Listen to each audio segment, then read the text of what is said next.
In the summer of 2020, 3 Scottish young men went missing in the search for the perfect movies. A year later their footage was found.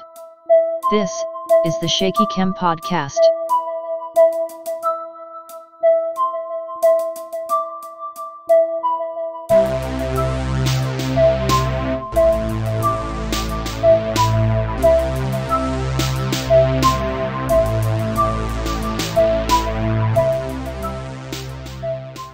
Hello everyone, welcome back to another episode of the Shaky podcast. I'm Steve and I'm here again with Joe.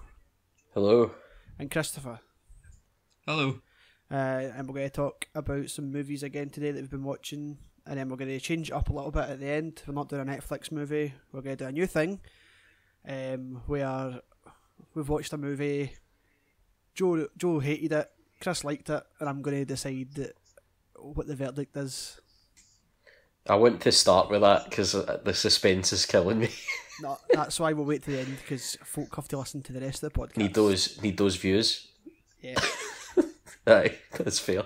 And if you skip to the end, fair enough. You'd probably still get a listen for that. So. So who wants to go first? I don't mind, man. I've got my notes here. I've mainly watched what you guys have watched, so can I let you go, and I'll probably just be severely interrupting throughout. So, right, that's cool. fine then. Okay, if you want to fire in then. Cool. I'm gonna give my nose a big old blow first because it's hay fever season and it's so bad. It's just the worst. So I apologise. I'm going to try and keep it as stealth as possible, but it's kind of impossible, man. We did that interview the other day. Yeah. Boom, little segue. We did that interview the other day and we recorded it on Skype.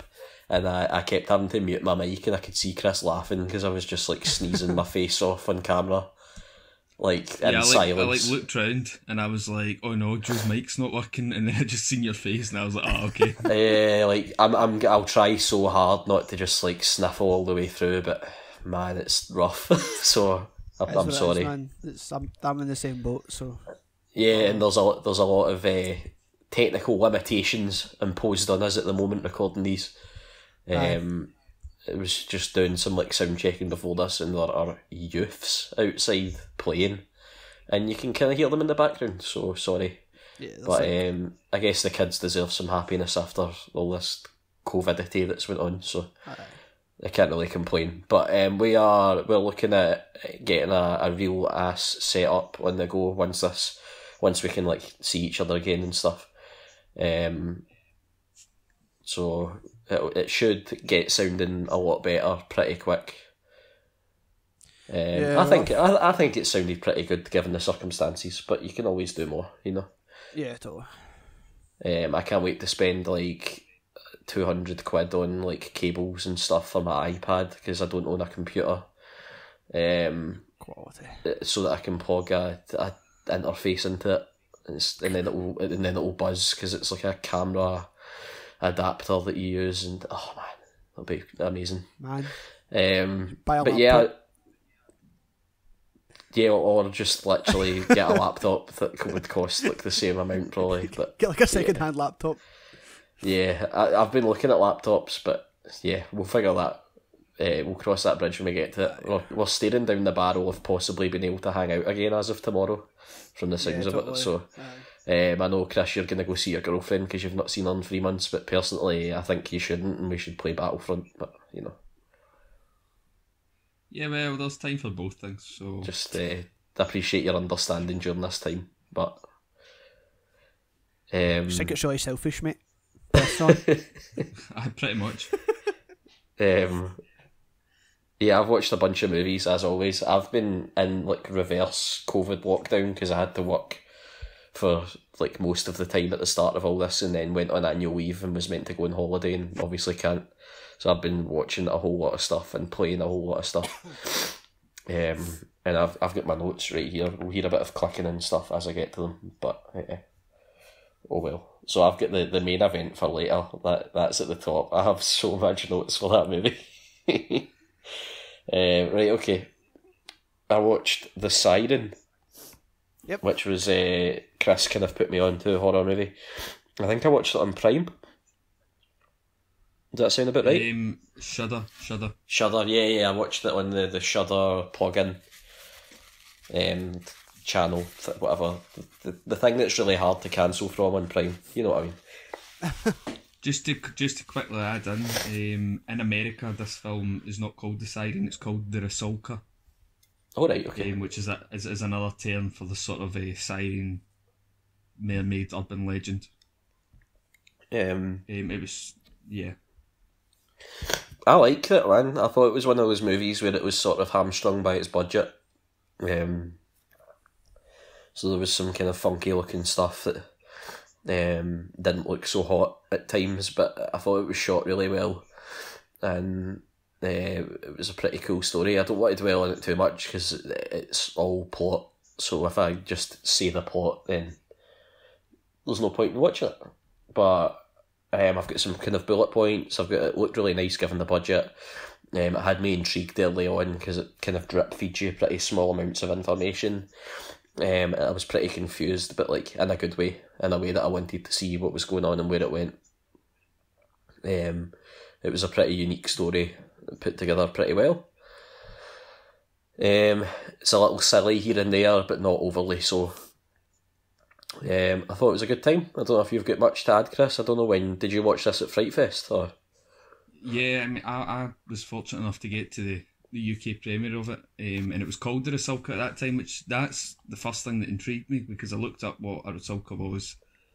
So I was a wee bit disappointed that the UK release was called The Siren.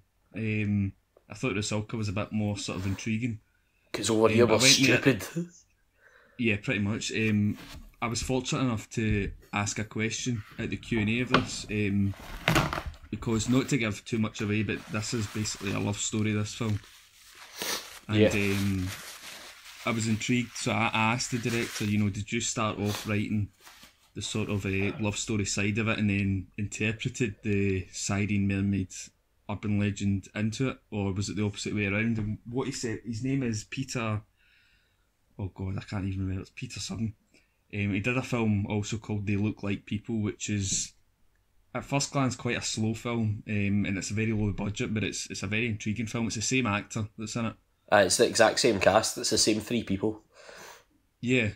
And what he said was, no, he wanted to write a story about this legend, but he wanted to put his different take on it. So this is something that you see in the trailer, so this isn't a spoiler, but the main character has a very distinct aspect of his personality, which is he is a mute, so he can hear and see fine and all that, but he can't actually physically speak, which I would imagine is a bit of a task if you're an actor to pull this off. But there's one thing you can't question in this film, and that's the acting. It's kind of quite incredible that they got such talented actors in such a low budget film for me. Yeah, and I like the fact that he was mute worked, because it sounds stupid, but I mean this in like the best way. It meant the main character couldn't be like, what the hell is going on right now, because there's some like weird stuff happens, and see having it that your main character can't freak out in that situation, it made it more like believable. Oh, definitely. Which was a cool touch. I like that. I don't know if that was on purpose or not, but it certainly worked. It also must have been incredibly difficult, because there's a lot of scenes in this that are filmed in this lake, and I think it's a lake. It's not an ocean, is it? It's a lake. Yeah, and as someone who hates water, this movie stressed me out.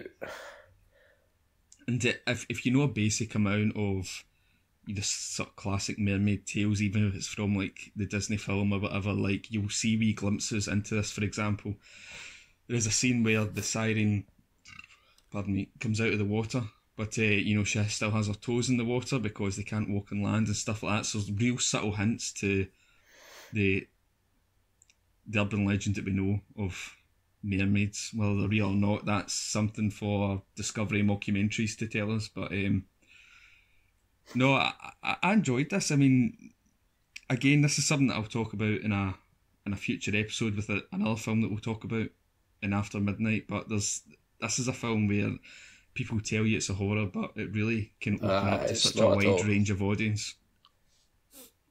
Stephen, you Just should because- watch this and we can have a kind of chat about it Yeah, it more sounds in interesting. depth, a bit of a spoiler chat. Right, cool. I'll delete that from my e-notes here. Next, I watched Whiplash. We did in our old days of the film show. We did an Oscar special the year this came out, and did a pretty in-depth talk on Whiplash. So I won't dwell on it too much, but movie's pretty good. I don't know if you remember it fondly. Yeah. It doesn't. The way it builds tension and stuff, it doesn't hold up the same on the second viewing because you know what's coming. But that movie like stressed me out, man. It's like so tense. Aye. I just remember from the final scene of that film, like, I think I was lying in my bed watching it, and I remember like sitting up. He makes such a sort of creative way to like describe a sort of a clash, almost like a clash of personalities, or like it's almost like a fight, but it's done through like sound, Yeah, and it's Yeah, just totally. like it's incredible. It's definitely. I mean, I've not really. We've talked about this a lot. Everyone's got a lot of different opinions on different films, but I've not really heard a bad word about Whiplash before. nah. Yeah, it's really cool, man. The director that did that went on to do La La Land and then The First Man, Yeah. which I thought was pretty interesting. I need to watch The First Man. I've seen some of La La Land, but not all of it. Yeah, First Man's. I liked it. I had a bit of a thing about this film, whereas I think it almost came out at the wrong time because it came out a couple of years before the big anniversary of Apollo 11. But also, if this was the kind of film that came out in the days before sort of mainstream blockbusters, like if it came out in the Titanic days, I think this film would have excelled much more than what it did. Yeah. Cool. Well, yeah, No, I enjoyed that's a good one to enjoyed pick up on. Whiplash a whole lot. There's not a lot to say about it that we haven't already said on the show over the years. I miss Miles Teller. Sorry? I miss Miles Teller. He's not really in a lot of stuff anymore. Yeah, I don't know what's going on with him, but Fantastic Four happened. You could yeah, I you could guess. rewatch Fan Fantastic, aye. I might rewatch that. That's on Netflix. I might check that out. I might not. Because I remember watching that at the time when it came out and not being as like offended by its quality as most were. But we all know from doing this for so long together that my bullshit, my ability to withstand bullshit is definitely higher than you two. So There was a thing that came out about that film this week. I'm not going to accuse anybody here because I don't know if it was the production company or the producers or whatever, but there was somewhere along the lines that they refused to cast a Black Sue Storm after they cast Michael B. Jordan. So that's an interesting one. A lot. that's pretty wild, man. Like the stories that Josh Trank has about those, like the making of that movie is like kind of mental, and like Yeah. people don't paint him in the best light either. So like I don't know, there must be like a really interesting story about like that whole movie, like behind the scenes. I think it was just a dumpster fire, wasn't it? Aye, I like, don't think anyone was ever going to come out of that movie in a good light. it's mental, man, and like folk are always like, "Are we gonna get like the Josh Trank cut?" And he's like, "No," and I think it's probably just because like it's not good. Aye, it's just not going to make any difference. Yeah. Yeah. Like I think the like this is a tangent obviously, but like the Fantastic Four are a hard kind of team to get right because they are kind of like goofy, and then like when the first ones came out, like it was like, oh, like this is goofy, like what this is dumb, and then like they went the opposite way, they made it like pure gritty, and folk were like, nah, not this either. Yeah. But then, like, in between that, like, the Marvel Universe came along and it seems like the kind of, like, perfect fit for the Yeah, Fantastic Four. it's exciting to be getting that stuff. I just, Yeah. like, I really want, like, me and everyone else, like, I think Josh Krasinski would be, like, an amazing Mr. Fantastic, but We'll wait and see what happens. Yeah. They should just cast Michael Chiklis as the Thing again, though. He's perfect, that. Aye, like just. Or Stone Cold Steve Austin. Oh my god, I'd watch that. I know. Yeah, Batista. Oh no, he's thingy. Batista would have been good, but he's already in it. So. Do you know they added Batista to Gears of War? Because everyone says that he should play Marcus Phoenix, and then after that they've added the Batista bomb as an execution. Oh my god! Wow. So like it's not you playing as Batista playing Marcus Phoenix. It is Batista is now a canonical Gears of War character. I'm fine with that. Which is wonderful. That's cool. That's like so. Apparently, so is the Terminator and Sarah Connor. So it's pretty good. Yeah. I watched. Right, my plan was after the last show where I'd watched James Bond, was to start doing like a sort of, maybe not every time, but watch a series. So I set about watching the John Wick trilogy. Yep. And for some reason, John Wick 2 disappeared from Netflix. Love that. Or Prime, sorry.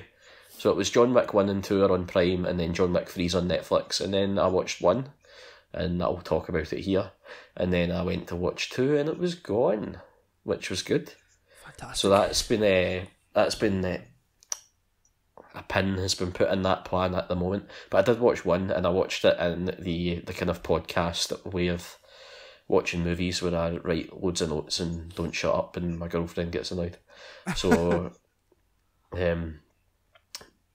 how good's John Wick? Yeah, it's amazing, man. It's my god! It's like a sorry. They build more of a world in the first 10 minutes of that movie than like any extended universe type movies have done apart from Marvel. Like, it's just that thing where they put you in it and they're like, this is what it is, and you have to like from context figure it. It's like, so well done, man. Yeah, like I just love it. I'm just gonna sorry, quickly, just keep talking. I'm gonna shut my windows because it's raining real hard and you'll hear it. Yeah, no bother. I fully plan on coming and going from my recording room as well to get beverages and stuff because it's so hot. So don't worry about it. For me, but when you told us after the last podcast that you were going to do John Wick, I didn't rewatch it, but I kind of had to think about it, and I was thinking, why did sort of John Wick stand out? Not just for me, but for everyone. Aye. When it did come out, and kind of what set it apart from other action films. So I had to think about it, and it kind of went back to what you were talking about with Daniel Craig and how they built up in the first couple of films. He's a bit kind of, he's not quite skilled enough, and he goes through his determination. So what they do is they kind of build a style, and I think that's along with the world building. Like John Wick had a style, and it kept that style throughout its trilogy. Yeah, which is something that like a lot of action films, although they can be entertaining and some not entertaining, they can be quite generic. Like almost every Stallone film for the last 10 years, whether it's Escape Room or Bullet to the Head, he's got his own kind of style. So you know you're seeing a Stallone film, but this had its own thing altogether. Yeah. And I think that's why people got so attracted to it. Yeah, I think the way they build up the character through just, like Stephen had said, just through context, like the dread that any character shows when they hear the name John Wick.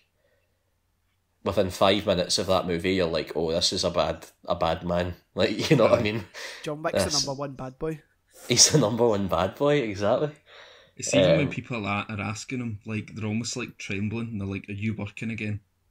As if, oh no, yeah. John Wick's back on the job type thing. Yeah, and the note I've got here is that it builds up a lore without even doing anything, and that's not actually right. Like, it's very much doing a lot with very little, if that makes sense. Aye. So it reminds me, when we're talking about world building, I go back to Guardians of the Galaxy, whereas I knew nothing about that universe, and by an hour into that film, I knew a lot about that universe, and that's something that it's almost like an art form in itself. It's really hard to pull off, but when it does, it can make or break a film. Yeah. I've got some points to run through here. The soundtrack's fantastic. You get your like first proper, after a lot of build up, you get your first proper fight scene where the gangsters invade his house, and he like digs the guns out of his garage and goes after them, which is just the best. Yeah. That's quite an important scene as well, because when he's banging through that concrete, it's almost like, you know, he'd like sealed himself off from that world, and it was him breaking back in. Absolutely. Like, it's a good scene. Absolutely, and then they just did that in that God of War game as well, and it was just as good. It's really thrilling, and then he's like killed all these guys, right? And then a cop shows up at the door, and the cop's like, "Oh, hey John, what's happening?" Like, just chatting away to him. So it shows you that like life that he's been living. Aye. Away, like it shows you where he's been before you've met him, and that he's trusted and just a normal dude. I thought that was a nice touch. Yeah. And then this is where you start to really see the kind of expanded universe side of it, which I don't know how planned all this was, but the waste disposal company shows up. Do you remember that bit? The guys show up that like get rid of bodies that are killed by assassins. Yeah. Aye. And they just like, no questions asked, they're just like, oh yeah, cool, we'll sort this. And then just like piss off again, which I thought was really good.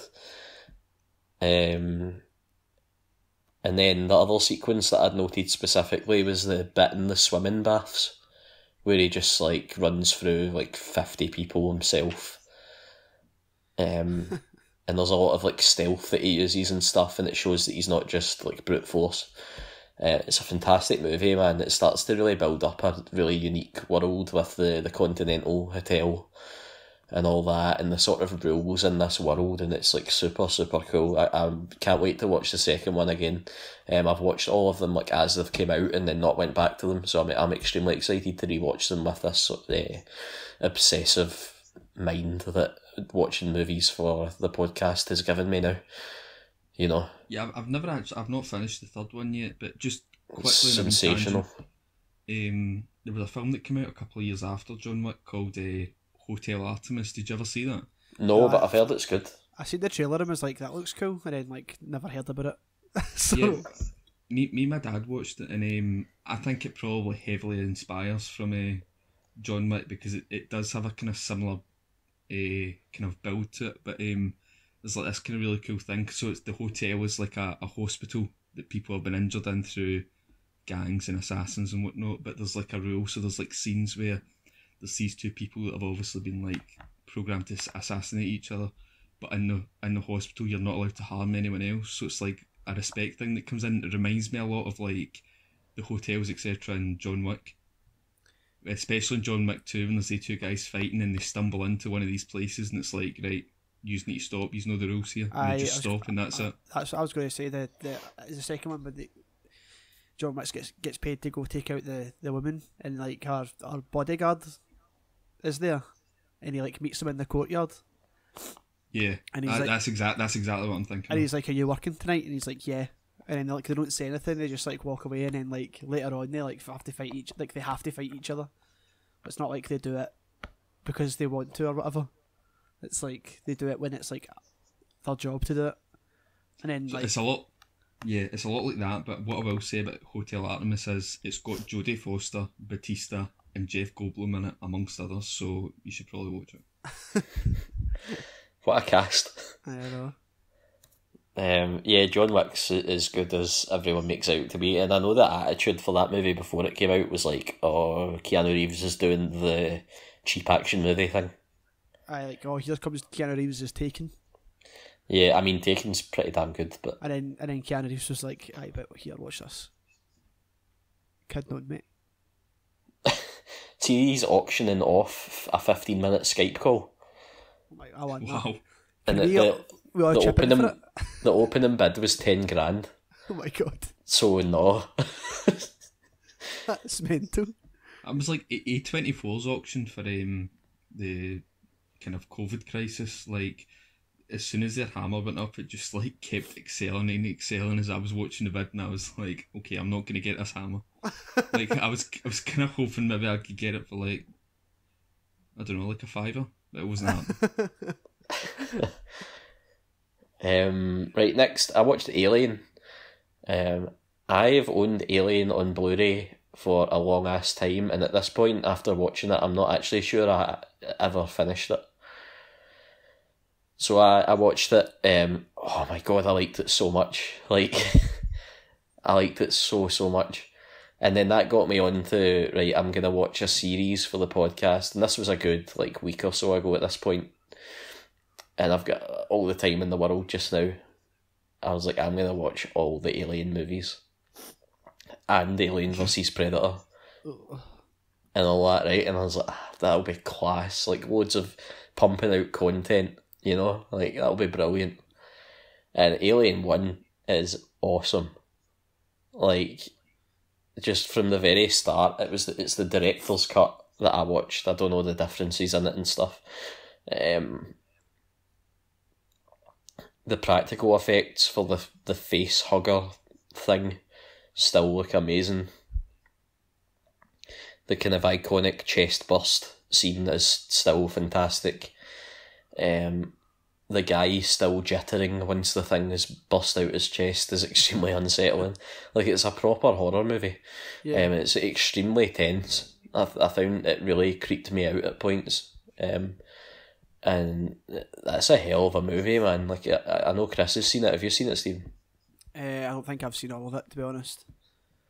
The first time I watched it, you know, I was like 13 or 14, and it was on late one night, and it was a summer holiday, so I was staying up for it.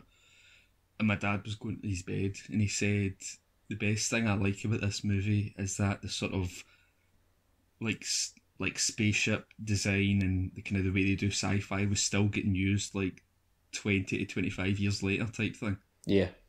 So it was very ahead of its time. Interesting part about the chest burst scene, all the other actors apart from John Hurt were told, look, something's going to happen, I just want you all to react to it, and that was it. Oh, wow, okay. So all their reactions are, obviously they know it's fake, but they didn't know what was going to happen. They didn't know something's going to burst out his chest, like I'm flying through the door or anything like that. It's all like them reacting on the spot, and it's one take, and that's it. That's cool. Yeah. So yeah, I loved that, and I was like, right, Aliens. We'll watch Aliens. And I was so excited. I do not like Aliens. Like, much. I'm so disappointed. Much at all. Like, I think my big issue is that I've spent my formative years watching all the stuff that Aliens inspired. You know, Totally. I think that's probably correct, to be honest. So, which, like, I fully appreciate. It's a classic for a reason. I'm not saying it's a bad movie. I'm just saying that it is a movie that I do not like at all. Every time anyone spoke, I wanted them to, like, not. You know? So I also watched Aliens because I knew you were going to be watching it, and I'd seen Alien a bunch of times, and it's funny because in my head I was like, I prefer Aliens, and I still really have a lot of time for this movie. I absolutely love it. For some reason I quite like Bill Paxton, R.I.P., and I don't know why, but there's something about him that he's quite quirky and all that I quite enjoy when he's in films. It's maybe because Predator 2 is one of the greatest films ever made, but that's another story. But I just really enjoy both of them, but I think I do edge towards the first Alien more, but probably because of the horror aspect, because of the kind of films that I'm into. Aye, like but Aliens, like, I've still got so much time for, and I think it's not so much the story. I do like the Alien Queen aspect. I think it's just for Sigourney Weaver's performance in it. I think she's just so, like, badass and so cool in it, and I think that's why originally I just loved that in the second film, that they kind of upped her personality more.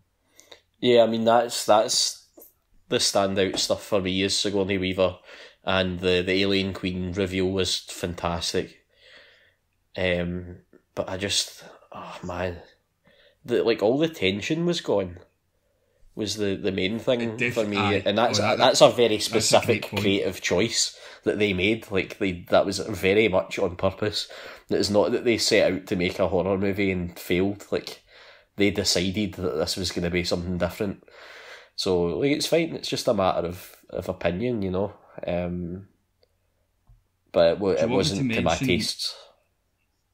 Yeah, do you want me to mention anything about Alien 3 or Alien Resurrection? I mean, I started Alien 3 and turned it off, so that movie, a wee bit of background. That movie, not good. I do not enjoy Alien 3 at all. And I don't know why, because some people defend it, but I just couldn't get into it. I didn't like the story. I mean, first off, the three characters that are left at the end of Aliens, three characters which you grow to love, and all of a sudden, two of them, they're dead. Like, they didn't want to come back for David Fincher's third movie, so they're dead. Aye. And then, so I've not got a lot of time for that. Basically, do you want spoilers here or not? I'll take full spoilers. I really don't mind. We're talking about a 20-plus-year-old movie, 18-year-old movie. I don't care at this point. So at the end, throughout the film, Ripley discovers that she's got an alien queen inside her, and the human who Bishop, the synthetic from Aliens, is based off, is there, and he's like, "I want to protect you" and all that, and Ripley realises that he just wants to have the alien queen, so she kills herself, and that's it. And then Alien Resurrection, which I have a kind of soft spot for, just because it's quite funny, is set like 2,000 years later, and Ripley has been recloned, and Ron Perlman's in it, and I should probably stop talking there, but I'm not. And it's like, is that not did Joss Whedon not write it or something like that? Yeah. I think you're right, yeah. Yeah, he did, yeah. Can I tell you something you alien, they've managed to recreate Ripley with the alien queen inside her, so they take it out, and then it gives birth at the end to a half alien, half human, which is quite horrendous to look at. But there's a lot of comedy in this film. I don't know if it's intentional, but it's funny for me. Chris, are you telling me that Joss Whedon wrote something that's set in space and it's not good? Well, I don't think we've ever. Who would have? My God, I'm shocked. You know, I've tried to watch that Firefly series a bunch of times, and the first couple of episodes are good, but I just get bored. But I did like Serenity. Like he probably should have just made Serenity, and that would have been it. My wanting to watch the Alien franchise stems from my undying love for Prometheus. I think it's fantastic. So it's like a bit of like Tomb Raider, Indiana Jones, a bit of like alien horror. You know, like I think it's super good. And I did not understand the hate for Prometheus. I probably don't think it's fantastic, but I think it's very good. Like, and it's you know, at that time, whereas kind of sci-fi films, there wasn't too many about at that time, and it kind of was attempting to create a world, and not only that, but it was a fantastic looking world, and it just disappeared. Like, it's a shame. I had a great cast. Yeah, I feel like because they've been going for so long, I just assumed the Alien series was really good, and I got about 20 minutes into Alien 3 and text Chris, like, is the secret here that the Alien franchise actually isn't that good? And you just replied, yeah. It's the same. It's the same like Terminator. It's the exact same. Yeah, pretty much. Like, the people really like the first two, and they just kept making them, and they just kept being like not good. Yeah. What was I going to say? I think you would like Alien vs Predator, Joe, just for the fact that it's Paul Wes Anderson. Yeah, I'm gonna watch that. I assure you. Like it got bad reviews, but it's aliens fighting each other and humans in the middle. Like, you can't really expect much more. It's quite fun. Don't watch Requiem. No. For the love of God, don't watch Requiem. I mean, I probably will. For people that don't know, that this film was intentionally like filmed so dark so you couldn't see the bad special effects because they ran out of money.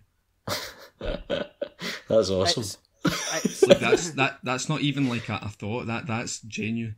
I do want to watch it again because I've got it on DVD because I own the Predator 1 and 2 and EVP 1 and 2 and have a box set.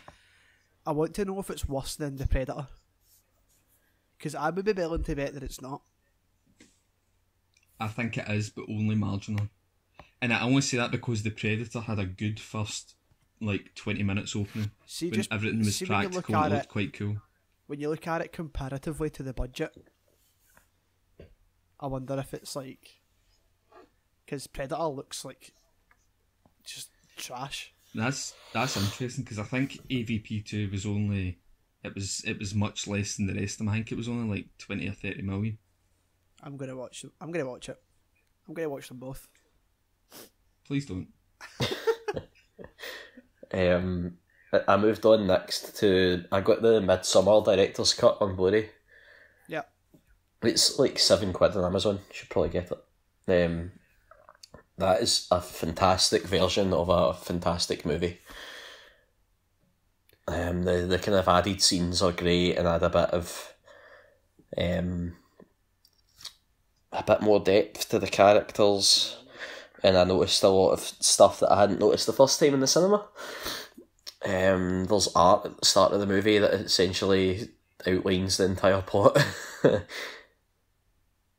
I think the biggest part of the director's cut is it shows the sort of severe nature of the relationship between Florence Pugh's character and I can't remember his name. I think his name's Christian in the film, but I don't know the actor's name.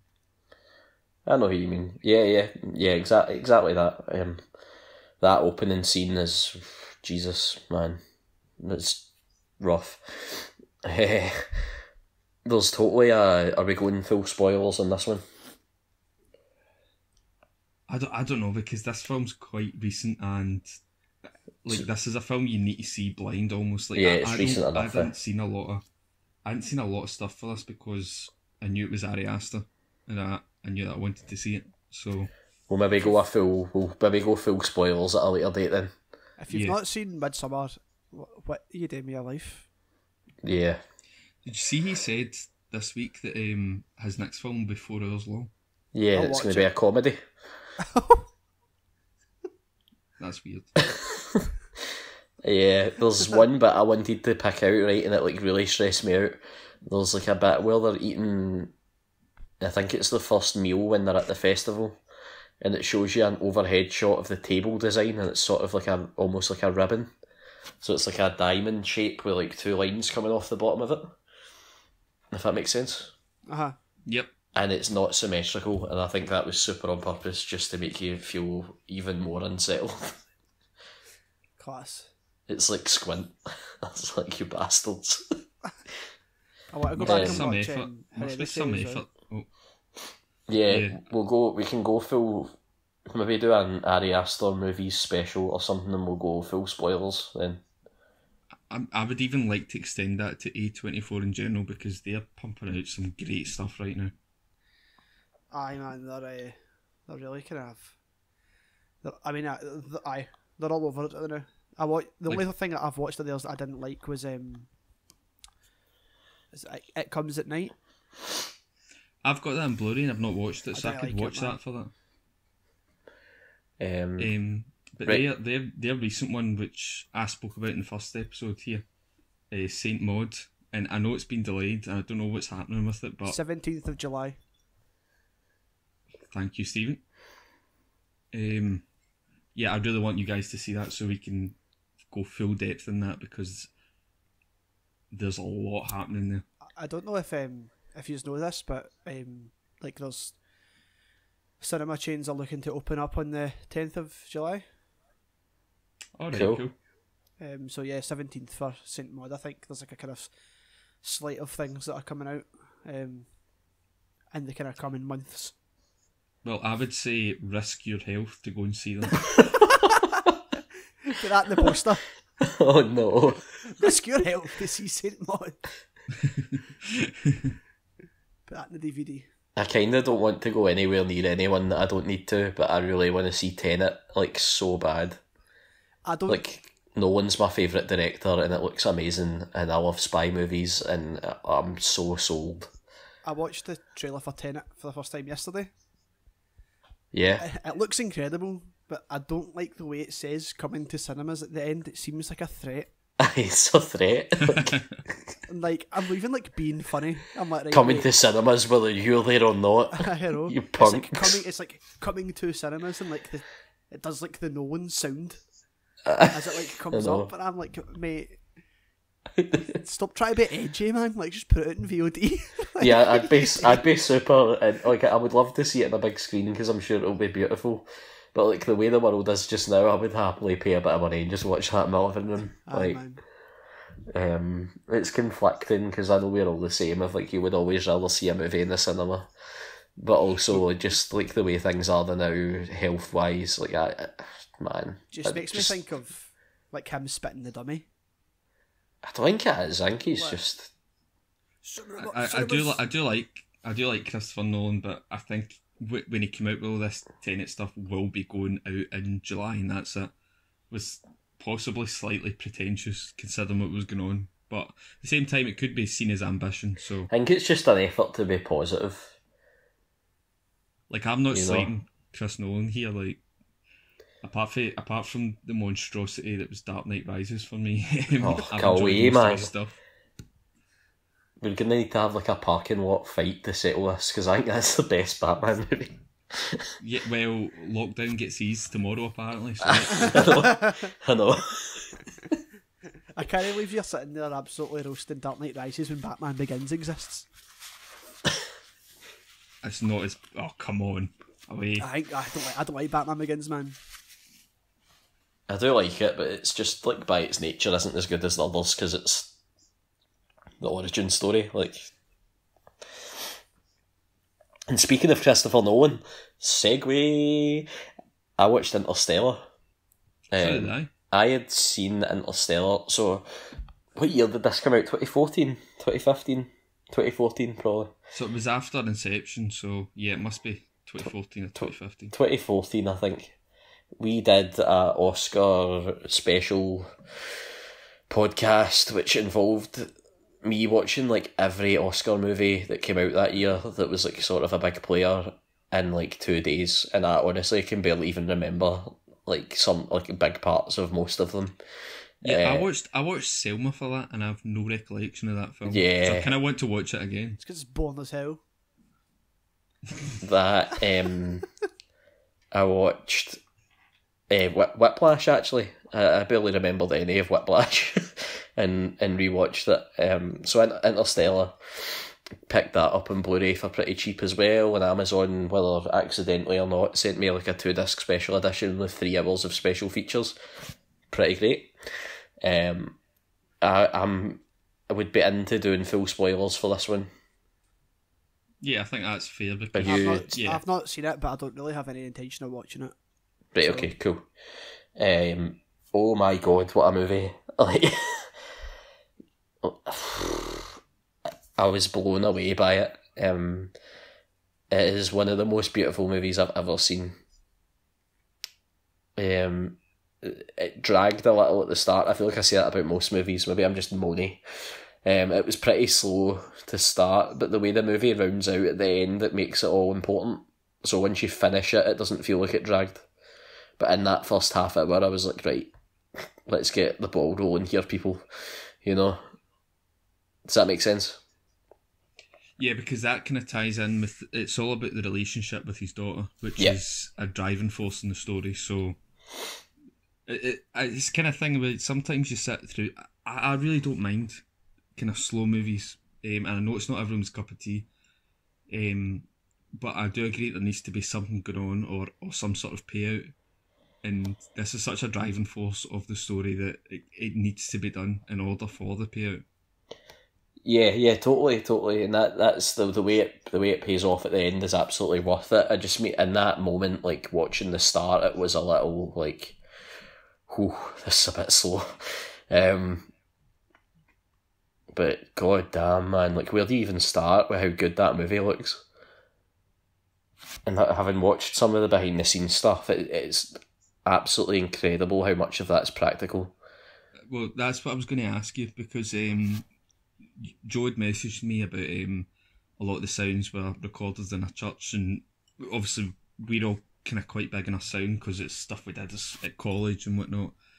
And I know that Christopher Nolan's quite big in his sound. So, for example, that eerie tone that you hear for the Joker on Dark Knight is all done in a broken violin string. So it's always quite creative what he comes up with, or what his crew come up with. So I'm quite kind of interested to see where you're going with this. Yeah, I mean, that was a big part of it. I didn't know that until I watched the behind the scenes. Like, the main theme for it, I don't know if all of the soundtrack, but the main theme was in a church with a real organ. And it's an organ that's like the main driving force in the song. Man, once they like leave Earth in that movie, it just ramps up to a crazy degree. It's basically, the plot is as simple as the Earth is dying, and Matthew McConaughey's character, Anne Hathaway's character, the guy with the crazy beard from the Hunger Games that I can't remember the name of, that plays Lucifer in the Amazon show. He's in it. They've got a couple of robots with them that are pretty cool. And they're going up to go through a wormhole that has appeared near Saturn to then find a new habitable planet, basically. A set of 12 astronauts have went up prior to them years ago, and some have been heard from, some haven't, and it kind of lays the table so the movie makes sense. I'm not going to sit and recite the whole plot, but it's basically the simplicity of it. And they lay out a fairly, not complicated, a fairly strict set of rules regarding how time passes. So basically the proximity to a black hole they're going to have is going to affect how their time goes. So he won't age as much as people on Earth. So I think at a certain point they calculate that an hour in their time is a decade Earth time or something like that, and it starts to change and stuff. And they set out these fairly strict rules of how the universe works in this world and how time affects what they do and all that sort of thing. So it makes it pretty clear to you exactly what's happening at all times, which I really appreciate, because if they had not, this movie would be so complicated. And it is pretty complicated, but they managed to make a hell of a lot of sense. At least I thought. My pea brain found it pretty easy to follow. I'll admit it probably took me my second viewing to get along with what they're saying, but at the same time, you've got to appreciate that they took these apparently plausible theories on how gravity and space-time and that work and put it into a mainstream blockbuster. So yeah, I mean, NASA got a photo of a black hole for the first time, and it just looks like the black hole in Interstellar, so well done, I guess. The bit where I was like, the movie immediately clicked for me was the water planet. So they've got two planets, two of the pilots landed on, like the old crew that went up landed on and made contact back. So they know these two planets are somewhat inhabitable. They go down to planet 1 and it's completely water. There is no land whatsoever. And I've not watched up to this point in the making of, but I can't wait to see how they did it. Like, as far as the eye can see in every direction, it's water, but you can stand in it. And it's absolutely stunning visual. And super, super duper spoilers here. If you want to watch Interstellar spoiler free, skip through 5 minutes or whatever. The moment the movie really clicked for me and it ramped up the stakes in a personal sense. So you've got the kind of save the universe, save the world plotline, you know, and as much as that is high stakes, as far as movies go, it's fairly standard movie fare, you know. And they land on that water planet and one of the main characters dies within 3 minutes in a horrendous way, you know. And it was like, oh, this is like, there's like personal stakes here now as well. And that's what sold me in the movie from that point on. I was completely gripped. I was like, oh my god, like everyone's expendable. Does that make sense? Yeah, but I'm just going to slightly expand on that, whereas you got that shock and then you get the shock. And I mean, this was all in the space of 10 minutes of the film. Yeah. when they go back up to the spacecraft, and they'd calculated that they would be away for possibly about 7 years, and they realised they got the calculations wrong and they'd been away for 23 years. So they'd almost lost triple the time that they'd planned on losing to save the world, basically. Yeah. So I think there's almost like 20 minutes of that film and you're like, this is so high cost. And Yeah, it's insane. It's a wild sequence. And you've still got an hour and a half left to watch. Yeah, it's an absolutely wild sequence. That completely sold me in the movie, and it's as enjoyable a 20 minutes of a movie as I've seen in forever. And it goes from there. That's the only bit I really wanted to spoil, just because it was so key to how much I loved the movie. And it ties up everything really well, I thought. I thought everything made a whole lot of sense by the end, and you know where you stand. Were you the same, Chris? Yeah, pretty much. Again, there's a lot of things that I think are quite striking about this movie, in the sense that, apart from really their hyper sleeps, when obviously that skips a couple of years, and very few scenes in the film, you're pretty much watching this film in real time, and then you get to the end of the film and you realise, what is it, something like 80 years have passed or something like that, or is it 90 years or something like that, and that's when you realise the cost of saving the world, the cost of leaving your children to save the world. So that's where it kind of almost so although I was kind of feeling quite kind of struck throughout the film, it was when it got to the end when I was like, this is a high cost, and it was a lot of emotions come into the last 20 minutes of the film, where it's seen his. I was going to spoil some stuff there. I better not, because the ending really is superb. But yeah, Stephen, you should watch this movie immediately. It's absolutely incredible. It's exactly what you would think Christopher Nolan making a sci-fi epic would be. I think it's almost overshadowed because there was The Dark Knight, which is unquestionably brilliant. And then there's Inception, which I personally is probably my favourite Christopher Nolan film. It's just done so well, and it's such an idea that's never been explored before. And then this came out, and for me it just kind of seemed quickly forgotten about, and I don't know why. I feel like when you're Christopher Nolan and making like some of the best movies of all time, depending on what you look for in movies, it's easy to just be like, oh, he made another 9 out of 10 killer movie that made $500 million. Yeah, I also What's do next? remember. I do remember when this film was out, people were saying, like, this film is severely mathematically complicated. Like, I do remember that was out and about when this film was coming out. Yeah. I don't know if that maybe deterred people. They need to. They what I wrote down is they need to set the table for you in order for the rest of the movie to make sense. So there's like a half-hour stretch where they lay out the ground rules of like, right, here's in this game we're playing or whatever. Here's how everything works. And if you went to the toilet during that bit in the cinema, then you're fucked. But I thought it was absolutely outstanding. I've got some bullet pointed stuff here. I don't plan on going through it too much. VFW, we watched VFW together. Yeah. On via Skype. I like that a lot. It was good. I'm a big fan of that film. Yeah, Did we talk about that? I think you had talked about it on a prior episode, did you not? Yeah. I just wondered if you had anything to add about it. It was really cool, yeah. I was in the mood for something that's sort of mindless, and I don't mean that in a derogatory way.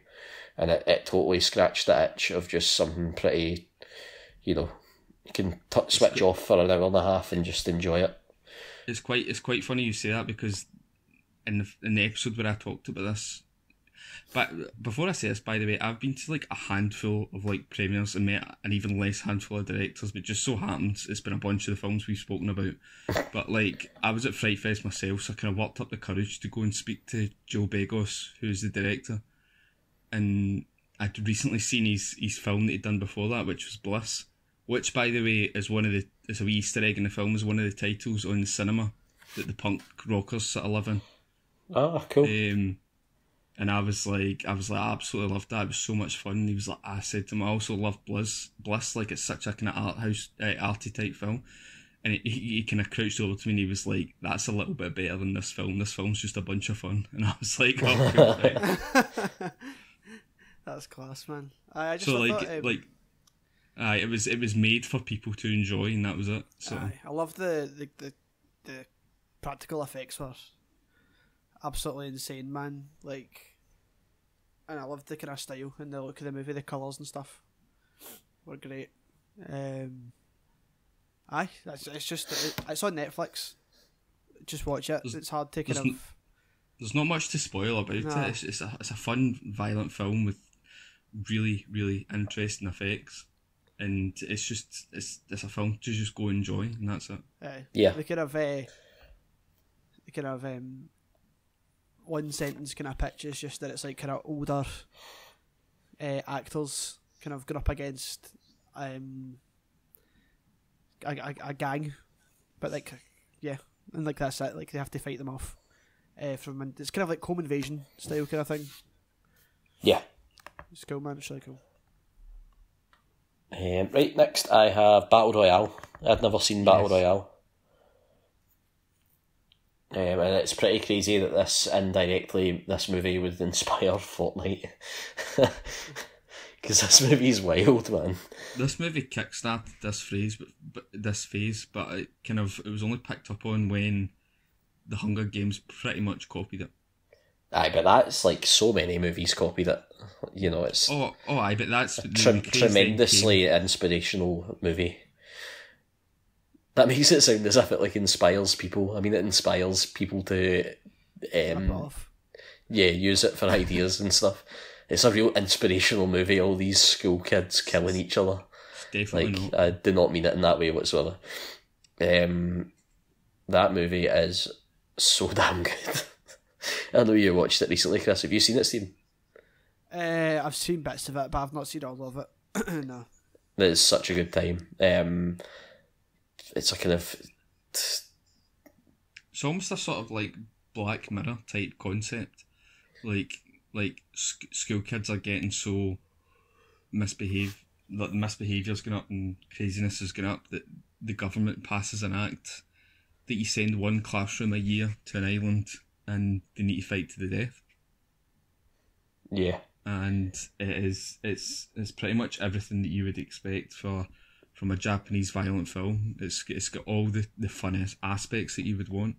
That bit where that guy jumps off the roof with a samurai sword was the best bit of the movie by a mile. It's so good. It's a joy to watch, and I've got a lot of time for this movie. I don't know if it's because I've seen it when I was younger, and even when I was younger I'd heard about it beforehand, so I was so excited to see it. Yeah. The teacher that kind of runs it and is just in his joggies like shouting into a microphone at them is one of my favourite characters I've ever seen. But it's just the almost like the exaggeration of everything, where it's some of the acting is exaggerated on purpose. Aye, there's some real showbiz going on in that movie. And one of the school kids ended up being do you know what? I was thinking about her name before. I can't remember, but she ended up being the Japanese girl in Kill Bill with the big sort of the balls, the mace, like the mace thing. Is it Gogo? That's her name, Gogo. Again, like some of the characters I've got who seem like innocent girls at school and all that just turn into absolute savages in this film, and it's crazy. It's brilliant. I've never seen the sequel, and there's not great reviews about the sequel, but it'd be interesting to see where they went, if it was just a knockoff for some money, or if someone just tried something new and it didn't work. But it'd be interesting to see. It's based off a manga, isn't it? I didn't know that. Pretty sure it is. But this film, it's hard to say, because there's some sort of rule where as a classic film, or a classic car has to be at least 25 years old, and this is only 20 years old, but I think this will definitely go down as a classic. Like, folk will talk about this film for years. I think it's been a classic for like 10 years. It's so highly regarded by so many people. It's another one of those movies you never hear a bad word about it. It's a real good time. Um, Again, there's not much to add to the story. There's not much to spoil. It's there to go in and watch and enjoy. yeah, Enjoy there's some the great set quirkiness of pieces it. and stuff. Enjoy the effects of it. Enjoy the violence. Enjoy the story. I mean, again, there's a real kind of human story that's in the middle of it from a good 3 or 4 different characters. Yeah, and enjoy that bit where the guy jumps off the roof with a samurai sword. Because even though I've told you it's coming, you won't see it coming. It's amazing. No, you won't. No, you won't. It's so good. I laugh, I guffawed out loud when that happened, but in a good way. Exactly the kind of wild silliness that movie needed to break it up, I guess. And there's some wonderful movie hacking where it's just thunderous bashing of a keyboard, and then he's like, "We're in!" It's so good. Right, apart from our main event that I'm chomping at the bit to talk about, I watched one more. I watched a horror movie yesterday called Temple. I'm not going to dive in too much because I'm hoping you guys will watch it and we can properly dive into it. I liked it a whole lot. It's 75, 80 minutes long. About 3 American tourists who go to Japan and end up drawn into this temple and things don't go so well. We're talking paranormal here. Yes. I don't want to say too much, but it essentially starts with a camera being found, so you think it's going to be found footage, but it's more, it flashes back and tells you the story that's in the camera, and in each scene the guy is holding a camera, but it's not found footage very much, if that makes sense. It doesn't, but I'll still watch it. So basically you're seeing the story that is on the camera, but not through that camera. It's shot like a regular movie. Oh, yeah. Right, okay, yeah. Yeah. And there's some cool, the plot overall is fairly predictable, but the way it goes about it, I thought was pretty creative, to be honest. And we should watch it and talk about it for the next show, if you want. Yes. Yeah, sure. It was a real good time, I enjoyed it. And it's it buzzes through the story pretty fast too. So, and it kind of, the way it twists the narrative a little bit at the end is pretty cool. The plot's fairly predictable, but the way it goes about it is creative, at least, I would say. Yeah, I look forward to it. And then I have our main event. That's on Netflix, by the way. I just found it randomly. It had a cool poster, so I watched it. Because I'm a man of simple tastes. Don't judge a book by its cover unless its book cover it looks really cool and it's found footage. Yep. That's me. I'm done talking after nearly an hour. Cool, man. Right, I'm gonna go grab a refreshment. So you'll hear me come and go, but it's all good. Cool, man. Chris, are you wanting to go or what? Well, no, like I said, I've watched a couple of stuff after midnight, but I think we're planning on that for the next podcast. Right, So I'll let you go. Right, cool, I'll go then. Right, so I didn't watch as much as Joe did, but I did watch a couple of things that I want to talk about in depth. But the first couple I'll mention, just quickly, because it's movies people have seen, and I don't need to talk about them a whole bunch. But the first one I watched, which I hadn't watched in a very, very long time, but is a movie that I love, is Beetlejuice. Yes. Obviously, Tim Burton directed it, starring Michael Keaton as Beetlejuice. You've got Catherine O'Hara, Winona Ryder. Just an absolute classic, man. Still one of those movies where, when you watch it, you're like, who's this for? Well, do you know, it's interesting you say that, because I was just thinking, there's something that really annoys me about this film, and that's the fact that it's rated 15, but yet they cut it a lot to show it during the day on TV. Aye. Hi, I'm back. If you would like to let me know what we're talking about. We're talking about Beetlejuice. Ah, cool. Okay. Yeah. So it's one of those kind of.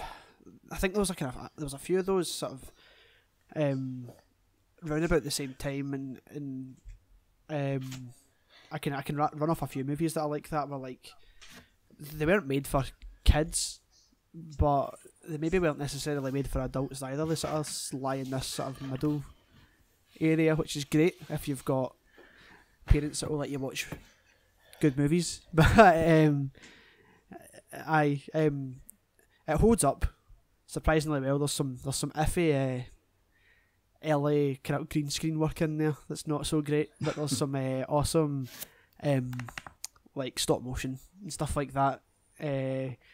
Michael Keaton is just unbelievable as Beetlejuice. Like, it's not, I think from people sort of our age, we're not used to seeing Michael Keaton like in a role like that. He always kind of plays more serious characters, even in comedies. Like, a lot of people tend to forget that he was in a Quentin Tarantino movie in Jackie Brown. Was he in Jackie Brown? Yeah, he's like the main cop in it. I don't remember that at all, man. And he did a hilarious, and I mean hilarious, like spoof film called Johnny Dangerous. Aye. And if you've not seen that, like it's a hidden gem that's just been like hidden away from. I think it was either like very late 80s or very early 90s. Mm-hmm. And it's honestly, it's brilliant.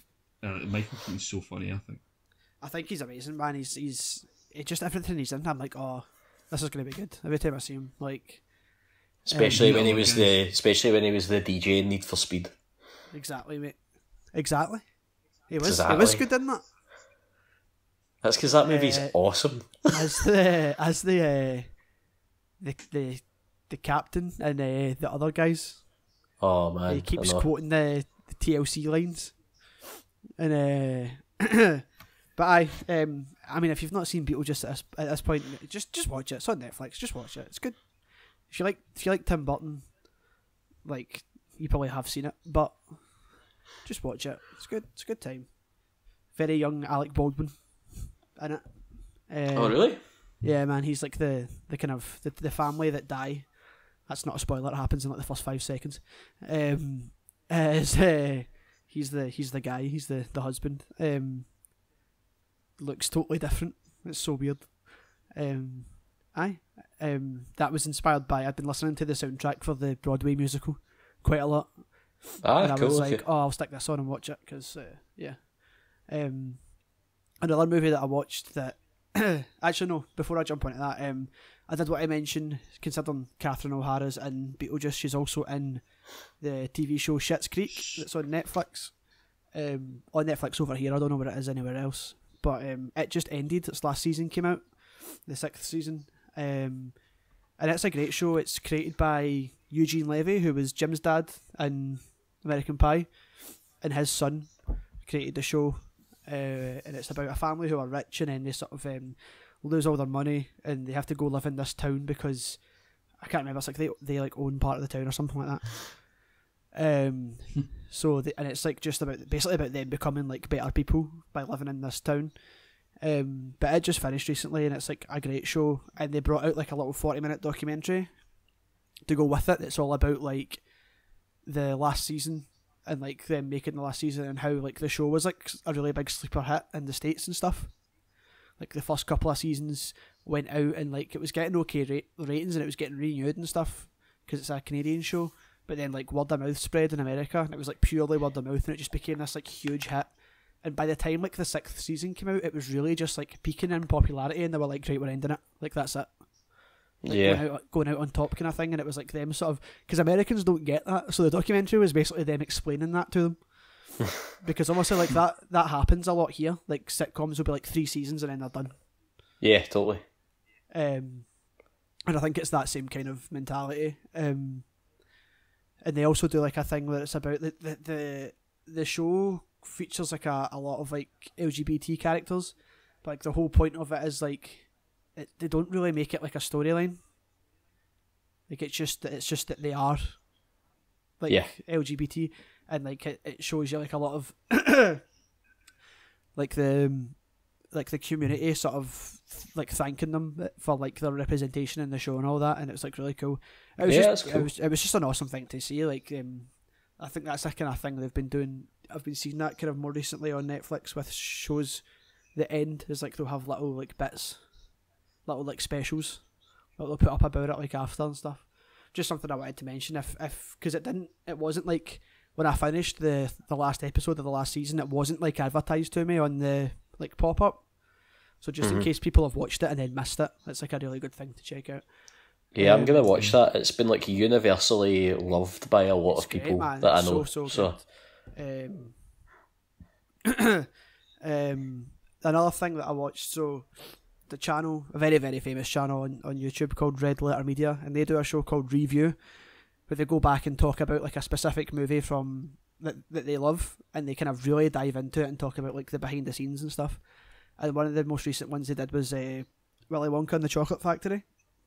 Right. And just them talking about it made me want to watch it because I hadn't seen it since I was a wee boy. So I stuck it on and just was like amazed at how well it holds up. Like, it's great, isn't it? I think I liked it more now than I did when I was a kid.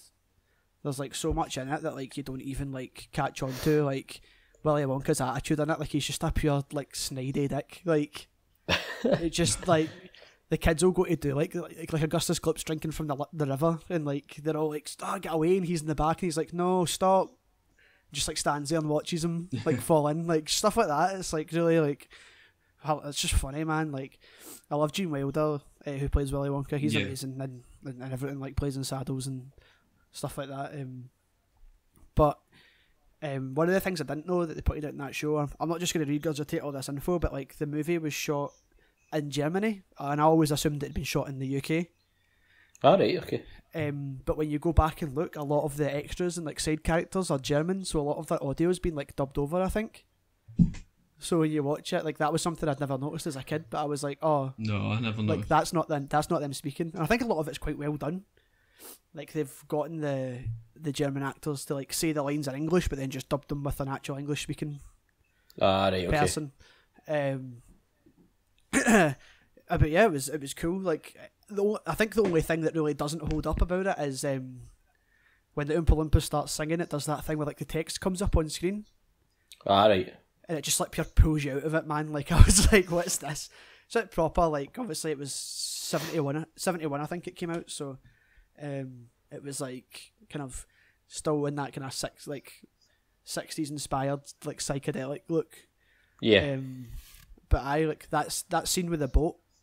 Like when people talk about what first was like their first introduction to horror and stuff like that, there must be so many people where like that scene in the tunnel was like their it's like speeding up and Willy Wonka's singing, and there's like projections on the inside of the tunnel. There's like a chicken gets its head cut off, and you like see it.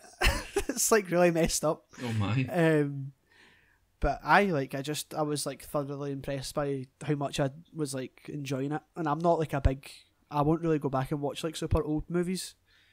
It's not really like I don't do it, and I was like I just was pleasantly surprised that it holds up a lot better than the Tim Burton one, that's for sure. Heyo. Definitely.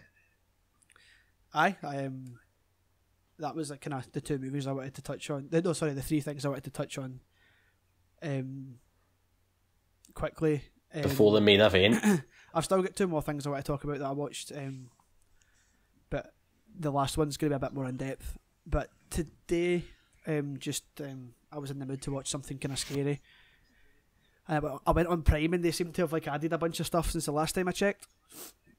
And there was a found footage movie called Fraser Park Recut, and it's a found footage movie, but it's a found footage movie about guys making a found footage movie. Right. So it's like these two friends are like documenting themselves making a found footage movie, and it shows you them like finishing the script, and then they like it's like they're going to play the two main characters, and they have to hire like who's going to play the killer, and they hire that guy, and then they go out into the woods to shoot this horror movie, and then like weird thing, I don't want to like spoil it, but like weird things start happening. Yeah, I'll watch this. And it's just like a kind of interesting take. It reminded me of a lot of people praise really highly Creep, that's on Netflix. Mm-hmm. And I did not like that movie at all. Like I just thought it was bad. And this sort of reminded me of it, but I kind of enjoyed this a little bit more. I think maybe it's just because it was a bit more cliche. I like it. I like a cliche found footage movie. I like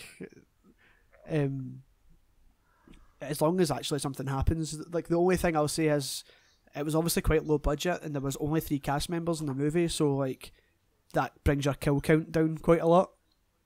Yeah. If it had had more cast members, it could have died off. I think maybe it would fall a bit. It would fall less into the trappings of this movie's cool, but like nothing really happens until the last 20 minutes. Yeah. Just like usual found footage stuff, but they do sort of find ways to make it interesting. But yeah, that's like a one I would if you're into, especially if you're into found footage movies, it's like a cool idea. Definitely want to check out. Awesome, man. The last thing I want to talk about, which I think Chris watched, was a documentary. It's on Prime and it's called Haunters: The Art of the Scare. It's about people who make these haunted attractions, like walk through mazes and stuff like that. I'd watched one. There's another one that's on Prime that, or maybe it's on Shudder now. I'm not sure. But it is available that I'd watched years ago. That's called The American Scream, and this is kind of similar. I kind of looked at it as like a kind of sequel to that, and it's just it basically follows like groups of different people who make very different variations of these like walk through haunted attractions. And you guys will know that like that's something that interests me quite a lot. Like I've been to a couple, and I'm going to Halloween Horror Nights this year, hopefully, if we can get there. So this one's really interesting because it features people who work on the super high budget ones that like run in theme parks like Halloween Horror Nights and stuff like that, and then the super low budget ones of people who like make them in their garage and stuff. And it touches on sort of everything, like why they want to do it, like how it affects, like there's like a kind of sorry, one of the stories is like a guy who does it and like his wife basically wants him to stop, and it's like, oh, like what's this going to do to the relationship kind of thing. One of the stories that it covers is like a super famous one that every year Halloween rolls around and gains a lot of traction. It's this place in America called McCamey Manor. Oh god. And it's a super extreme like haunted attraction. It basically like wouldn't call it that. People basically they don't pay, because I think there's like legal things to do with taking payment, but like they basically sign up to get tortured. And they follow the guy around. They featured lightly in that Dark Tourist show that's on Netflix. Right, okay, yeah. The guy goes to do it and he like lasts like 5 minutes. But like they'll do stuff where like they'll waterboard you and like put you in a coffin and bury you and like stuff like super messed up stuff, man. And like the guy that runs it, like I don't know what his deal is, man, but like he seems to be able to sell himself off as like a totally normal individual, man, but like he's not, he just clearly isn't. But it's super interesting to hear all these people talk about all this stuff as if it's like totally normal. If you're into like Halloween, these kind of haunted attractions are sort of gaining popularity here, and they have done in the kind of more recently in the last few years. This is a good documentary to watch just because it shows you the kind of stuff that's out there. Yeah, I'm going to check that out. That sounds interesting. It's really cool. I don't know what you thought, Chris. I thought, in terms of I'm obviously not as interested in it as you are. But in terms of the documentary style, I mean, they do go quite in depth, and it's a very good documentary. Certainly, if you don't know anything about that sort of idea or world about sort of, what do you call them, haunted houses, horror nights? Haunted houses. It's just I don't like saying haunted houses because then folk might be like, "What are you talking about? Like real ghosts?" Like, no, that's not what I mean. No, it's an adventure type thing. I mean, it's all. I enjoyed the documentary. Like I said, I've not been to a haunted horror night, Halloween house, whatever we're calling it. But no, it's definitely a good documentary. It's quite informative as well. And that McCamey Manor, like, kind of almost makes you angry at times because the guy's clearly something. a criminal, I think, straight up, maybe. Yeah. I don't want to like pure just sit and explain all these like mad things that are in this documentary. Like, just watch it and you'll know. Like, you'll be like, you've probably you've probably heard of it. Like every year at Halloween, Lad Bible will post like 7 stories about it. And I think there's a Vice documentary that I've watched that's pretty good. But I think, especially if it's something that's sort of some people are morbidly curious about, this is the documentary that I've seen that features like the most footage of it. Like, they cover it really in depth. So check it out. I'm going to watch that maybe once we finish recording. Nice, man. I keep getting that Tall Man documentary like coming up on Amazon. Or Hat Man, whatever it's called, yeah. The Hatman? The Hatman. Dave Hatman. Yeah. I wanted to shout out something that I forgot to mention. I've been watching on the WWE Network what is it called? It's The Last Ride and then some sort of subtitle, but it's a documentary about The Undertaker and him coming to the end of his career and coming to terms with it and stuff. And it's all out of character and very, very candid, and I think it's phenomenal. Like, if they put this on Netflix, it would do tremendously well, because it's like, doesn't, like, the wrestling side of things doesn't matter. Like, it's a very human story. I've seen it's really cool, man. I've seen a lot of folk talking about it, like on Twitter and stuff, and I know that it's folk that don't have the WWE Network. Yeah. So like, they've probably like got it to like specifically seek this out. Yeah, it's really good. Really, really, really good. It's super interesting. He's a really interesting guy. Cool, man. So, Chris, is there nothing you want to mention at all? You just jump into the Well, I know, because the films I watched were films that Joe watched, and I'm saving a couple for the next episode because we're kind of doing a couple of different things together. Right. And also I've watched this following film coming up. So cool, man. Right, so this is a kind of different segment for the show that we've not done before, but this is a little tiebreaker that we want to do, and it's about the 2019 movie Krull, produced by Sam Raimi and directed by is it Alexandra Aya? Is that how you pronounce it? Right.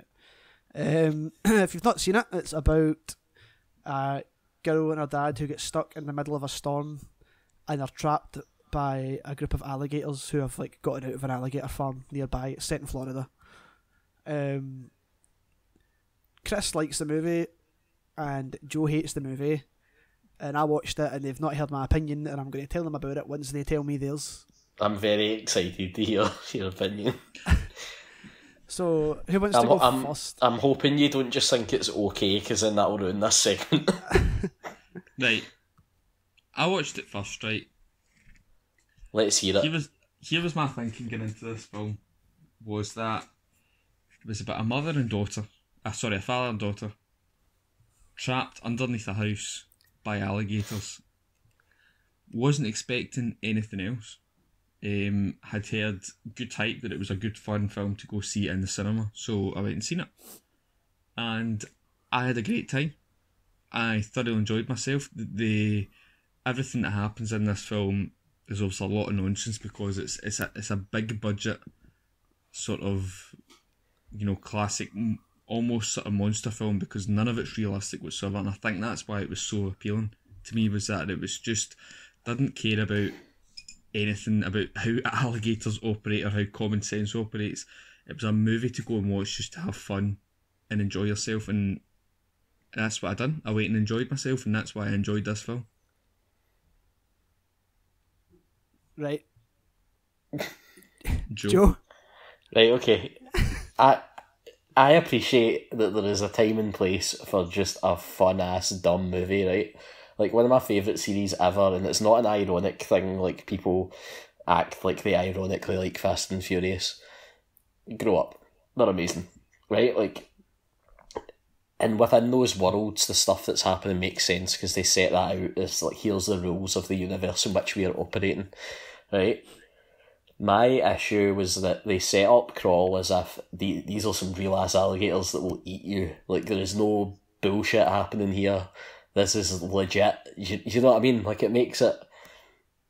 There are some real stakes here, and these people will die if they don't like win. Essentially, right? And I'm willing to put up with some horror movie logic, but there was just so many like where it crossed the line from this is a dumb movie and we're like not having common sense for the sake of fun to the point that like it just was lazy. I just thought it was really lazy. Like, a lot of the movie was just super lazy. And it was like, oh no, but it's fine because the alligator came at the end of this bit that made no sense. Do you know what I mean? And like, the standard disclaimer, I feel real guilty at just crapping on a movie. Because I'm sure the folk that made this tried real hard and they did not want to make a bad movie. But like, I think this sucks. Like, I was mad by the end of this. And I'm not just... this isn't unfounded criticism. I have a lot of notes here. And there were bits that I enjoyed as well. So I'll cap it. I'll recap my experience, right? They set up at the start that she's a belter swimmer. Good. I like that. Cause then, she's an apex predator. Yeah, the inevitable bit where she had to outswim an alligator, that made sense. That was amazing. At least. That was amazing. Yeah, the bit where they keep saying apex predator was great because that's what they call Randy Orton in the wrestling, and it's just as funny there. So I get a kick out of that. There was legitimate plot and character progression with her in her relationship with her father, when it could have easily just been, this is a horror, you know what you're getting yourself in for, here's the horror stuff, which I appreciated. And a bit of substance was great. The weird green screen sky really stressed me out for the entirety of that movie. See, I quite liked it. It looked so bad. Yeah, no, but I think that adds to everything. Like, what, that they're on some sort of like Star Trek planet? Well, almost in a sense that they're on some sort of planet where all of a sudden, when you get a very bad hurricane in your neighbourhood, all of a sudden 2 alligators will appear from underneath your house. Like, I think that just adds to everything. Okay, that's fine. And the only people that could save you are for some reason trying to get an outrageously heavy ATM machine onto the tiny wee boat that will most certainly drown it. And then they get eaten by alligators. Like, it just adds to everything that you love about old monster movies type thing. You've skipped ahead here, right? So my first bit, and this was like, up to this point all my notes are positive, right? So I'm not just being an arse here, I promise. She looks out in the garden at the house, right? And the shot pans round and shows you it's empty. And then she's like shouting for the dad anyway. I was like, what? You can see he's not there. Come on. She crawls through mud under the house even though she can stand up. For drama's sake. But it's scary that way. Yeah, I know, but it just looked really stupid. Like, she just looked like an idiot. She's an apex predator, not an idiot. The practical effects for the dad's injury were great, and the sound for it was fantastic. Like, it just sounded horrible. And the first sign of an alligator was great, and he runs his tail along the pipes in the under bit of the house, and it sounded horrible. So that was great.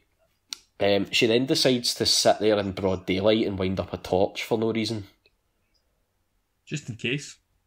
Just made no sense again. As soon as I was like, oh, that's really positive. In case darkness falls, mate. Like, the alligators arrived, that's great. It looks good, it sounds good, it's creeping me out, and then they just insult your intelligence again with something completely unnecessary. When the alligator attacked, it wasn't so much scary, but it was harrowing. It made me uncomfortable because it was so violent. But then it was fine because they had behind a waist high pipe, and alligators can't get under those somehow. Evolution. They sit behind this pipe for most of the movie and just like the alligator you can see on the screen could get under it absolutely fine, but he decides not to. So like all the tension there was gone because it was just like, oh, okay, well he's obviously not, like nothing's going to happen here because the movie rules have decided that for some reason that doesn't work, which it felt like a glitch in a game. You know when you can like cheese a boss in a game and they can't get to you, it just felt like that. It kind of took me out of it. I can't remember the specifics here, but there was a part where she had two paths to take and one was clear and one was full of wires, and she went through all the wires for no reason, even though the two paths went to the same bit.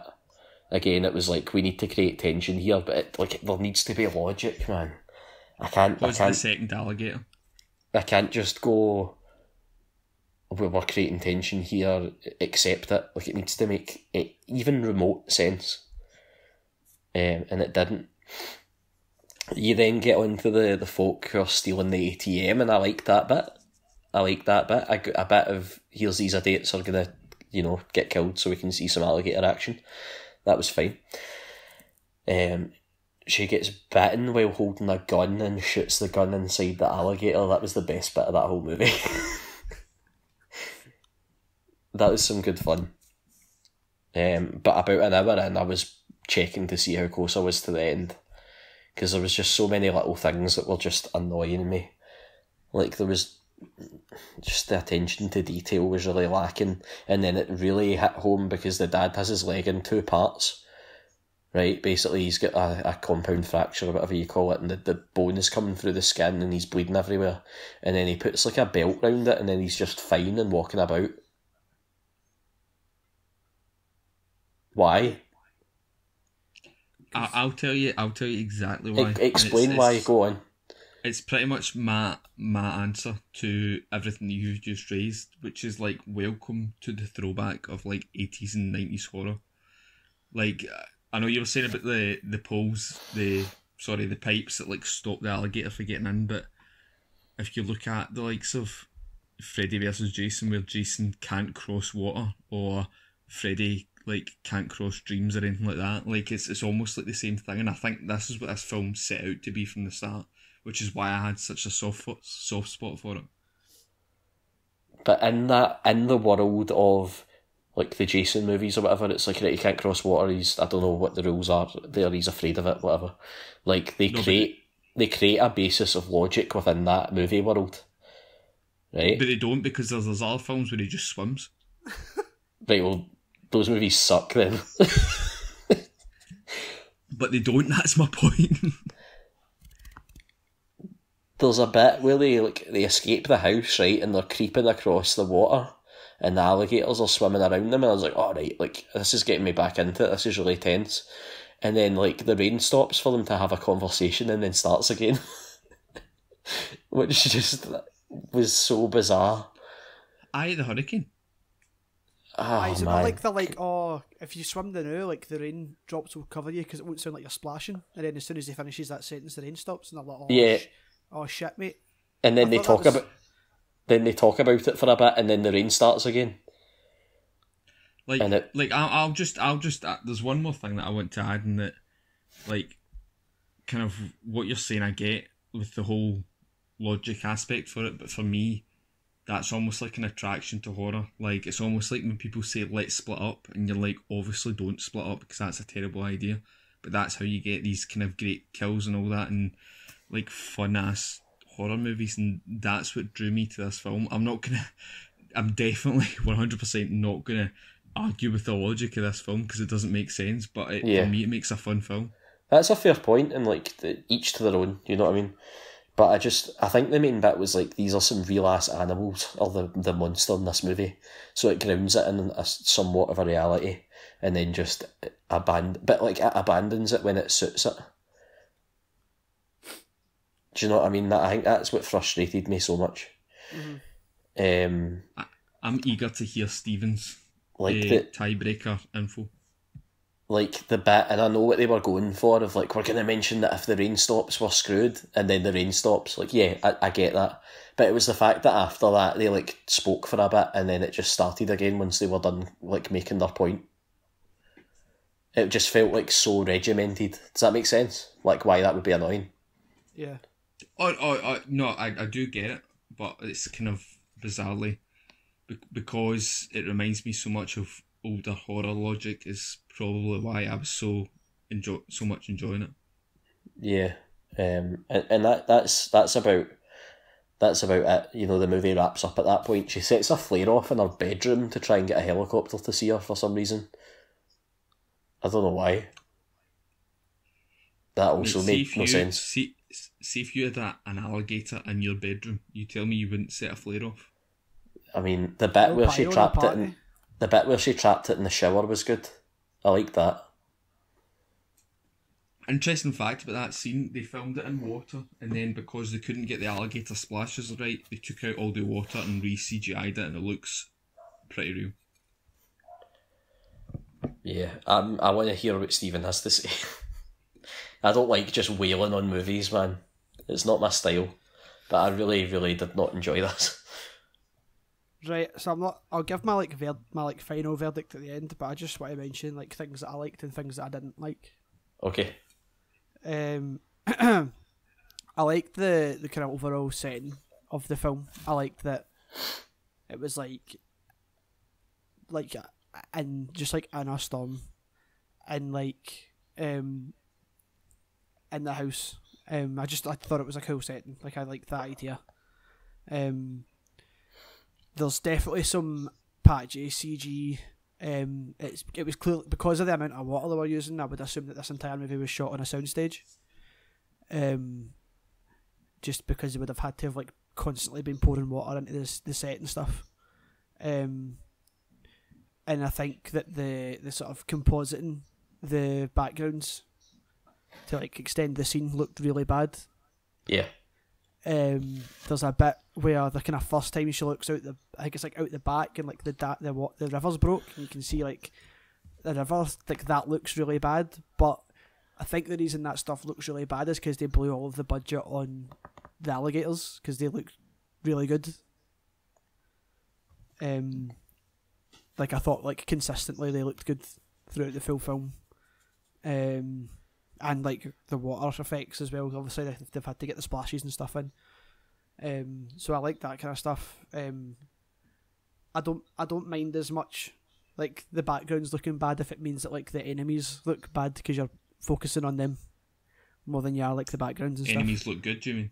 What's that? Enemies look good. Yeah, Jimmy. sorry. Aye. Yeah, that's a good point. Yeah. The start, I didn't like. I like the kind of bit where they show her like the like she's good at swimming and like she wants to be better and stuff, and she comes second and like all that kind of stuff, and like the flashbacks. But there's like the bit where she's on the phone to her sister, and the full conversation is like just entirely like an exposition dump to explain like why there's no one else there. Why is it? It's very generic. I'll give you that. That seems very generic. Like they're basically just like, where dad? Don't know. Where mum? Paris. Okay, where you? Chicago. Bye. And like that's the full conversation. Yeah. And I hate stuff like that, man. Like it really annoys me. But I think like that's kind of the only time that the movie kind of falls for that, because there's only like a handful of characters in the rest of the movie.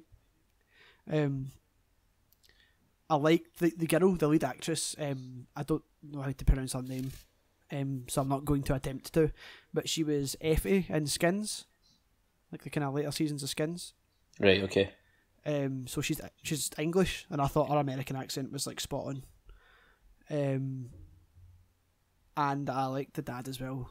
I was really happy that they didn't kill the dog. That was like my biggest concern throughout the entire movie, was that the dog didn't die. And the dog. I think everyone has that, and I think it's almost like when you watch a scene, you're like, did that dog die just there? And then 5 minutes There's later, like a you're website, like, oh, thank God. didthedogdie.com. You can like look up a movie and it tells you if the dog dies. There you go. I like the fact that it all takes place in the cellar, and this is like a Sam Raimi produced movie, so that was like clearly like a big Evil Dead reference. Like when she like first looks at like the basement door, it like looks like the one from the Evil Dead. I thought that I was surprised to see that like the the kind of effects from the dad, his injuries and stuff were practical. I would have thought they would have been like CGI. Yeah, that looked fantastic. They were like practical, and they were like really good practical effects. When you see his bone, his leg bone that like moves, that was disgusting, man. Like in a good way. There was a thing in the behind the scenes about the arm break, and it was like I think they only had like X amount to do, and it was a very small amount, and I think they pretty much nailed it in the first couple of takes. Alright, quite cool. I love the not when the alligator like first attacks and she sees it, but see like the first time she gets attacked and it bites her leg, and it's like thrown her around and stuff, and then she like shanks it in the eye with the screwdriver. I thought that was cool. I really liked that. And then like one of the other big scenes that stood out to me that I enjoyed was when the cops come, and then like the alligators attack the cops. I thought that all looked really good when the guy's like moving around in the water and stuff. Yeah, I just thought that all looked like really, really cool. I did as well, but one thing that annoyed me is that was shown in the trailer. Oh really? I thought I like paid much attention to the film, if I'm being honest, like before release. Which maybe worked in my favour for this, because obviously it's quite by the numbers. But I did think there was some stuff. I did think it kind of dragged at the end. I think it could have ended with them like getting the boat and just leaving, like when she outswims the gator and stuff. Mm-hmm. Like I think if it had just ended there, I'd have been like cool. But like it's like they get in the gator, like they get in the boat, and then like the wave hits, and then they're back inside the house, and I was like, why? Obviously that's because like they only had that one set, and that's why. But I didn't really like. From that point on, I was like, right, because it only is really like another 10-15 minutes, and then they're like on the roof, and that's the end of the movie. So like, what was the need? I really liked the kind of cop character, the one that she knows. He was good. I'll move on to like my final like verdict on this, right? Like, if I'd seen this movie in the cinema and I'd paid like 15 quid to go to the cinema to see it, I don't think I would have been very impressed. Like, I don't think I would have enjoyed it. But like, I watched it in my room and like could do other stuff while I was watching it. So like I did enjoy it. Is it a good movie? No. Like it's essentially like a B movie, like, but I did have fun watching it. So it's a bad movie, but I liked it. I appreciate that. So that's a fair outcome. I think that's a fair outcome as well. But I would ever so slightly, counter argue that to a lot of the sound, and if you hadn't seen any of the trailers, the sort of jumps and the jump scares and that weren't that like impressive compared to other films, but it was good to witness in the cinema, I think. Yeah. Just for that aspect, nothing about the necessarily the effects or the story or anything like that, but just there's a couple of the surround sound in that in the cinema I thought was quite good for it, which is probably my turning point. I rewound because of how bad they looked. It was the bit where the tree comes through the window when she's looking for her dad. I don't know, like, what I think they maybe like put the tree through the window slowly and then like cut frames out to make it look faster, but it looked really weird. And then when you first see the alligator and it breaks through the stairs to stop, like, it stops them getting out. It just looks like the alligator like appears under the stairs, and like I don't know if it was just like the lighting, like in my room, if this sun was shining on the TV or something like that. But like I just was like, it's like you couldn't see where the alligator came from. It just like appeared under the stairs, and the stairs exploded, and I was like, wait, what the fuck? Like those were two bit like I rewound them and rewatched them because I was like, I don't understand what's happening here. Yeah. But like apart from that, like those were the two big bits where I was like, no. But apart from that, I had a perfectly fine time watching it. Will I watch it again? Probably not. I feel like the fact that you said you liked it more because you could do stuff that wasn't watch it while it was on. Maybe. Oh, there's plenty of movies though where I'm like that. Like, no, that's fair. But I think it has made me aware of a pet peeve that I did not know I had, and that is that if a movie attempts to ground itself in a logical setting, which is a flood with real animals attacking them, and then like doesn't obey logic in that real setting that they've set themselves up in, then I don't think I can deal with it. Do you like Jaws? I've not seen Jaws, but I should watch Jaws. It's on Prime or Netflix, one or the other. Yeah, I know. But does that make sense? Yeah. Yeah, it actually does make sense. Yeah. You just like might not like any other like aquatic animal attack movies. Joe, It's a very specific subgenre. Joe, I would like to set you a challenge for the next podcast. Right, okay. I would like you to watch, and it's either on Netflix or Prime, I can't remember. I would like you to watch a film called Rogue. Have you ever heard of this film? Rogue? I don't think so. What if I told you that it was filmed in 2008? It's set in Australia. It stars Sam Worthington, and it's about a giant crocodile attacking them. I don't want to watch that.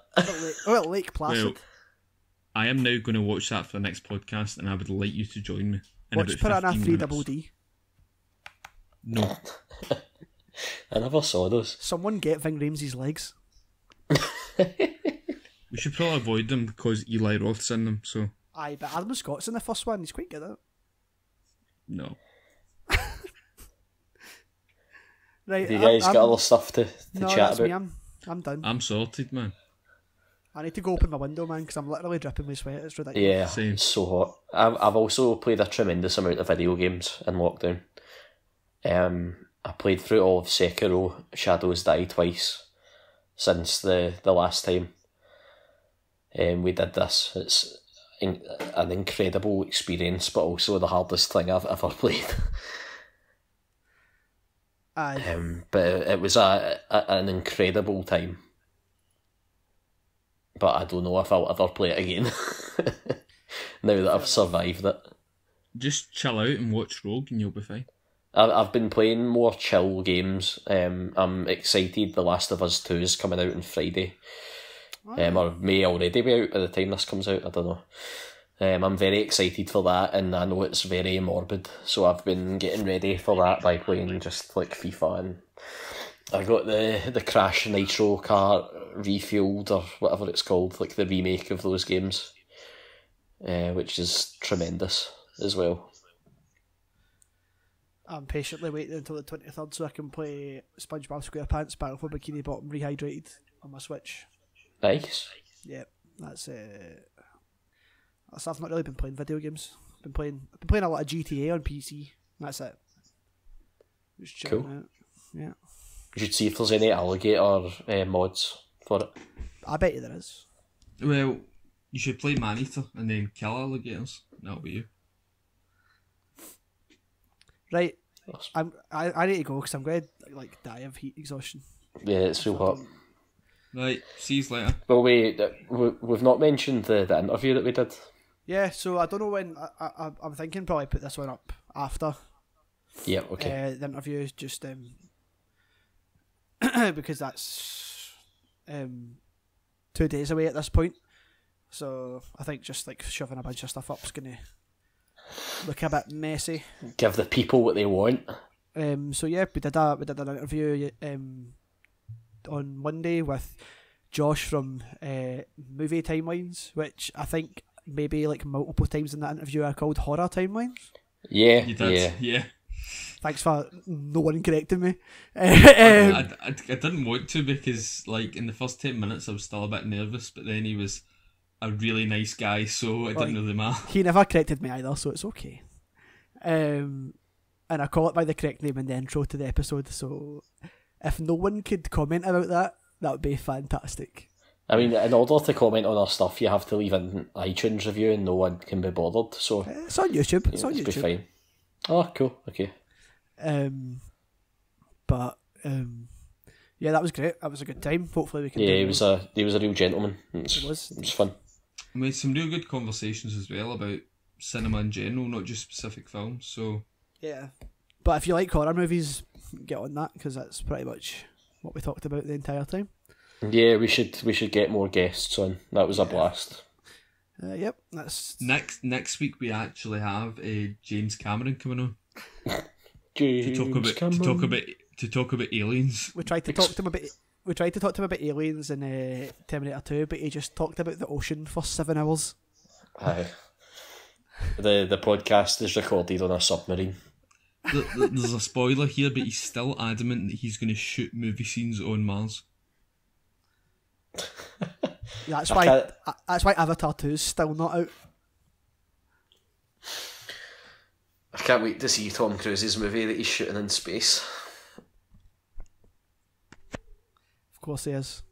Right. He's going to meet Xena. Aye. Right. Let's tie this up. Let me open my windows, please. Right. Good night. Thanks for listening. See you later. Cheers. Bye.